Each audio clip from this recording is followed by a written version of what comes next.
सुबह 6 बजे के बुलेटिन की शुरुआत नारायण साईं से जुड़ी खबर के साथ करते हैं। नारायण साईं ने कितनी लड़कियों की आबरू के साथ खिलवाड़ किया है?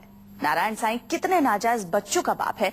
ये सवाल हम इसलिए उठा रहे हैं क्योंकि सूरत के पुलिस कमिश्नर का कहना है कि लड़कियों की आबरू से खेलना नारायण साईं की फितरत में शुमार है। वो न जाने कितनी सेविकाओं की जिंदगी बर्बाद कर चुका है। सूरत पुलिस की पूछताछ में गवाहों ने नारायण साईं के कई हैरान कर देने वाले राज से पर्दा उठाया है।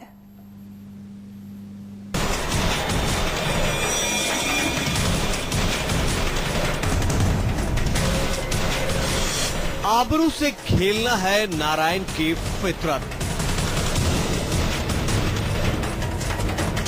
लड़कियों को जाल में फंसाना है आदत। शादी का झांसा देकर करता है शिकार।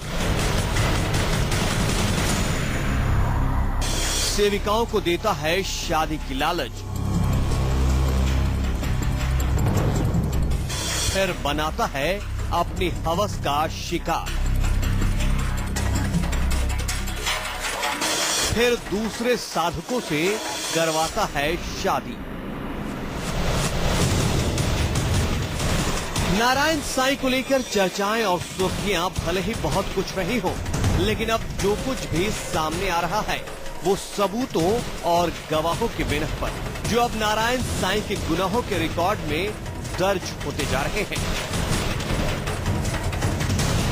नारायण के गुनाहों का सच जानने में जुटी सूरत पुलिस के सामने गवाहों ने जो बयान दर्ज करवाए हैं, उसके मुताबिक नारायण साईं ज़हनी तौर पर और फितरतन लड़कियों के आबरू से खेलने का आदी हो चुका है। वो इसके लिए किसी भी हद तक गुजर सकता है।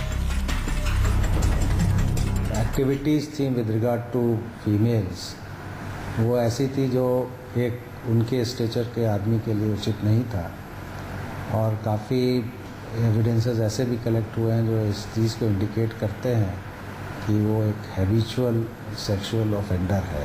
वो लड़कियों को अपने जाल में फंसाने के लिए तरह तरह के हथकंडे अपनाता, कभी साधकों के जरिए तो कभी सेविकाओं के जरिए अपनी गंदी इच्छाओं की पूर्ति करता, कभी शादी का झांसा देकर सेविकाओं की इज्जत से खेलता तो कभी सचमुच उनसे शादी रचाता। सारी चीज़ें लोग बाग जो विटनेसेस हैं या जो एक्यूज्ड हैं वो इंटरोगेशन में बताते हैं कि उनकी ऐसी हैबिट थी, और उनका जो इंक्लिनेशन, जो सेक्सुअल इंक्लिनेशन है, उसके बारे में काफ़ी विगतें इन लोगों ने हमें। नारायण साईं की राजदार रही गंगा और जमुना को लेकर भी सूरत पुलिस को कई चौंकाने वाले राज हाथ लगे हैं।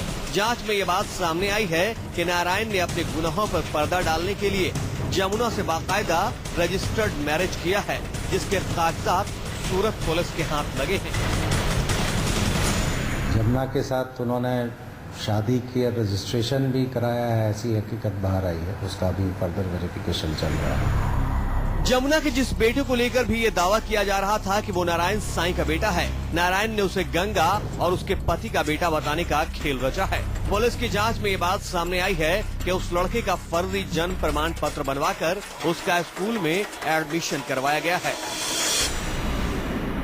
पॉइंट ये निकल के आया कि उस इशू को गंगा और उसके हस्बैंड का बेटा बता के फॉल्स एफिडेविट रजू करके उसका बर्थ सर्टिफिकेट बनवाया गया है और इसी स्कूल में उसका एडमिशन हुआ है।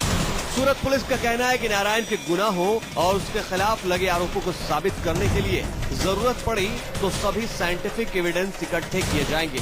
जरूरत पड़ी तो नारायण साईं का DNA टेस्ट भी किया जा सकता है।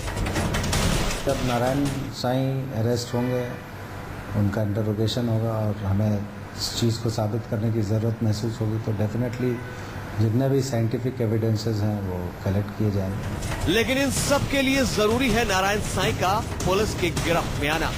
नारायण साईं को भगोड़ा घोषित किए जाने के बाद भी सूरत पुलिस के हाथ खाली ही हैं। ऐसे में अब पुलिस नारायण साईं की सारी नामी और बेनामी संपत्ति की कुर्की जब्ती की तैयारियों में जुटी है। संकेत पाठक के साथ जयेश, सूरत न्यूज़ 24।